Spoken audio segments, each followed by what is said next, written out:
জন্য 1 নম্বর হলো নামাজ। কিন্তু মা বোনেরা যারা পর্দায় বসে আছেন এদের জন্য কিন্তু 1 নম্বর নামাজ না। মরদ মানুষের জন্য 1 নম্বর হলো নামাজ, আর নারীদের জন্য 1 নম্বর হলো পর্দা। আপনারা এলাকায় মেয়ে মানুষ মরে গেলে কয় কাপড় দেয়? আমার এলাকায় মেয়ে মানুষ ভোটে দাঁড়াচ্ছে, ভোটে পুরুষ মানুষ পাচ্ছে আর হাত ধরতেছে, তার হাতটা দেন এবং হাত ধরে বলতেছে আমাকে একটা ভোট দেওয়াই লাগবে। ওই যখন আমার দিকে আসতেছে আমি দৌড়, হুজুর হুজুর থামেন, হুজুর আপনি আমাকে ভোট দেবেন না। আমি দৌড়ে ওর স্বামীর কাছে গেলাম, যাই বললাম এই তোর বউ মরে গেলে কয় কাপড় দিব? তো কয় হুজুর আপনি কি জানেন না? আমি শুনবার চাচ্ছি ভাই কয় কাপড় দিবি? তো সবাই বা দেয় আমি ছেড়ে দিন। তো মরে গেলে কয় কাপড় দেয়? 5 কাপড়। তো মেয়েদের জন্য মরার পরে 5 কাপড়, তাহলে বেঁচে থাকতে কয়টা? তোর বউ যে হারে পুরুষ মানুষের হাত ধরে ভোট চাচ্ছে, ওর 100 কাপড় দিয়েও তো জান্নাত দিবার পারবি না। এই জন্য আমার মা বোনেরা যারা পর্দার অন্তরে বসে আছেন একটু মনোযোগ দিয়ে শোনেন। মেয়েদের 1 নম্বর নিয়ে আমলের নাম হলো পর্দা। গভীর রাত্রে ফাতেমা কাঁদতেছে, আলী সান্ত্বনা দিয়া বলে বুঝি গো এমন করে কান্দো কেন? ফাতেমা বলে স্বামী গো আমার কান্দার কারণ হলো আল্লাহ তাআলা আমার দোয়া কবুল করেছে।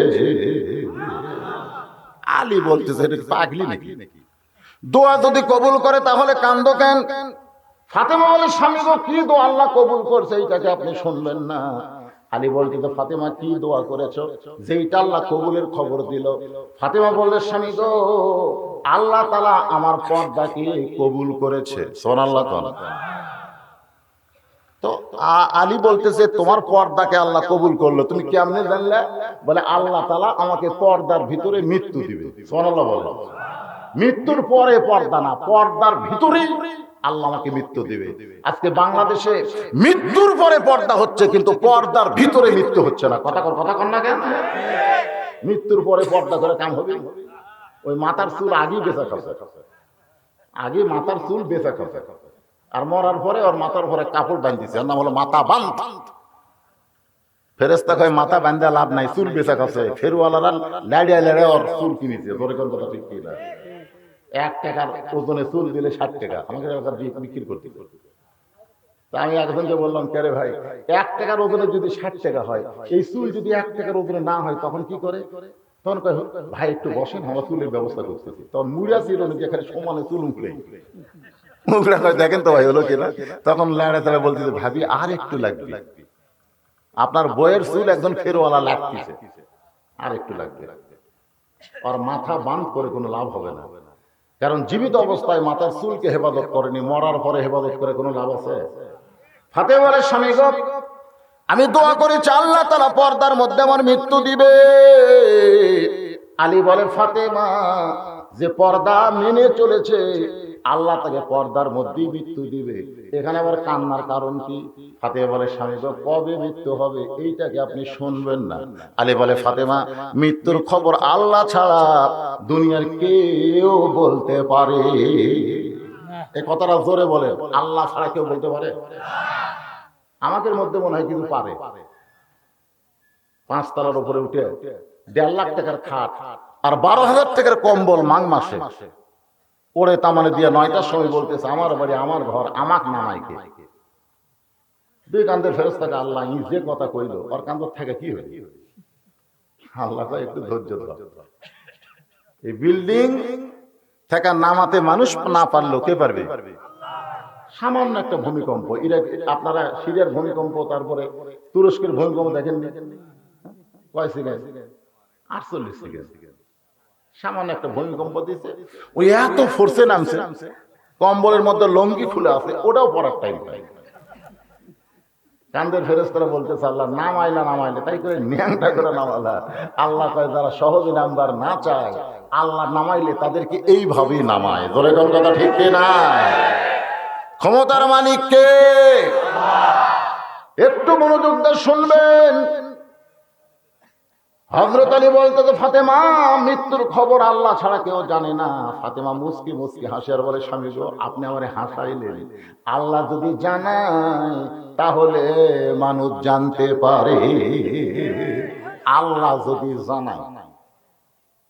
আলী বলতে ফাতেমা আল্লাহ কি তোমার জানাইছে নাকি? ফাতেমা বলে স্বামী গো, আল্লাহ পাক আমাকে জানাইছে আজকে গভীর রাত্রে ফাতেমার মৃত্যু হবে।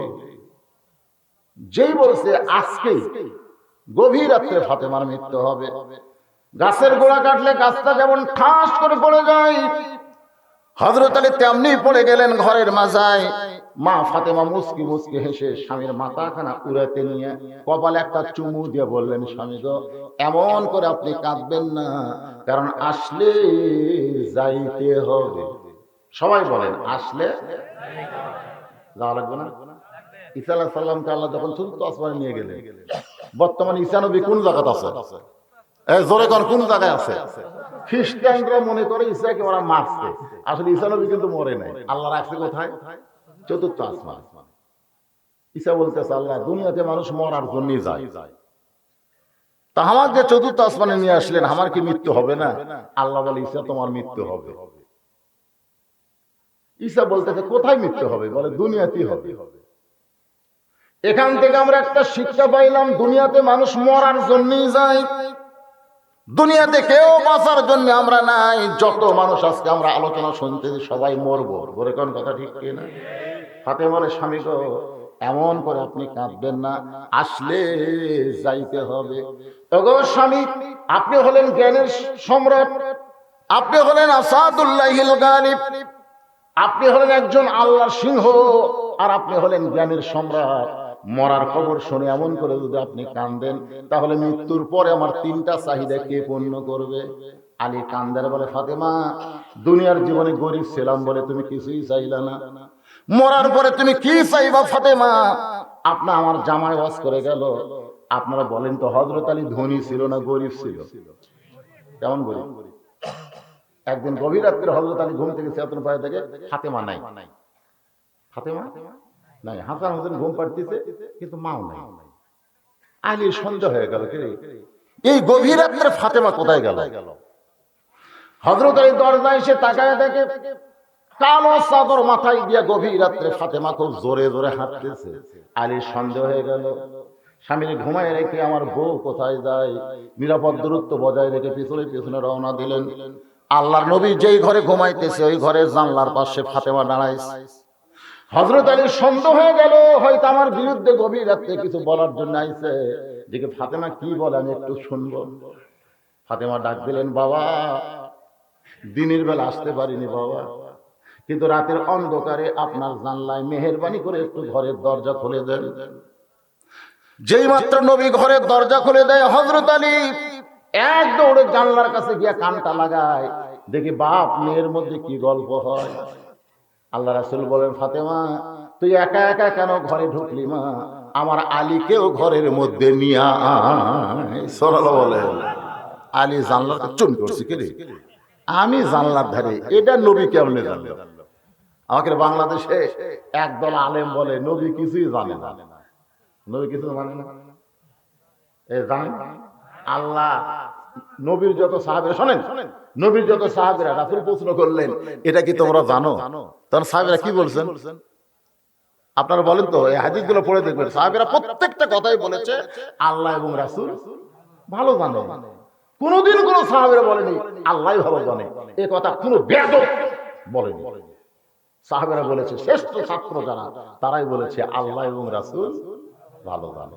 আপনারা এমন কোন হাদিস দেখাতে পারবেন সাহাবীরা বলছে হুজুর আল্লাহই ভালো জানে, এই কথা কেউ বলে? আল্লাহ রাসূল বলেছেন, আমি যা জানি তোমরা তা জানো না, আমিও জানি না যতক্ষণ আল্লাহ পাক আমারে না জানায়। এখান থেকে বোঝা গেল দুনিয়ার তামাম মানুষ জানার আগে যিনি জানেন তিনি হলেন আমাদের নবী। ধরে কোন সুবহানাল্লাহ।